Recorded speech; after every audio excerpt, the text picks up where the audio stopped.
আসো, তোমাকে কোরআন সহজ পথ ধরে জান্নাতের দিকে নিয়ে যাবে। পারবেন তো ইনশাআল্লাহ? কোরআন মানতে পারবেন তো ইনশাআল্লাহ?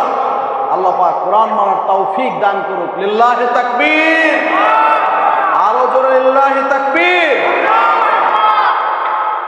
5 নম্বরে আল্লাহ পাক বললেন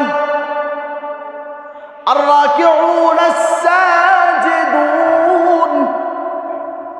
ও বান্দা, মুমিন হয়ে যদি তোমাকে কবরে আসতে হয়, ইমানদার হয়ে যদি তোমাকে কবরে আসতে হয়, আল্লাহ রাব্বুল আলামিন 5 এবং 6 নম্বর গুনাহগুণ বললেন।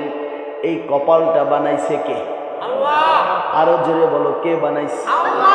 এই বডিটা কে তৈরি করেছে? আল্লাহ। আল্লাহ রাব্বুল আলামিন বললেন বান্দা, এমনকি নবীও বলেছেন, সাহাবীরা নবীকে বললেন, ও নবী, একটু অনুমতি দেন, আপনাকে একটা সিজদা দেই। কি বললেন? নবীরে সাহাবীরা সিজদা দিবে। আল্লাহর নবী বললেন, উম্মত সাহাবীরা রে, না না না, এই সিজদার মালিক আমি না।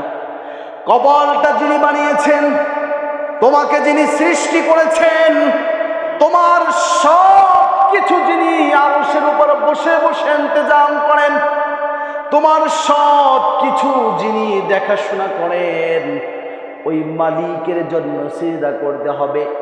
ওই মালিক ব্যতীত তুমি কোনো বাবার নামে, খাজার নামে, মাজারে গিয়ে, কবরে গিয়ে, পাগলের সামনে গিয়ে, কোথাও তোমার মাথাকে অবনত করার জন্য যে মালিক নিষেধ করেছেন তিনি হলেন, চিৎকার করে বলো।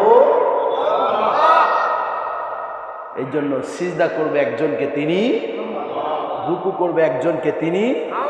পারবেন তো ইনশাআল্লাহ?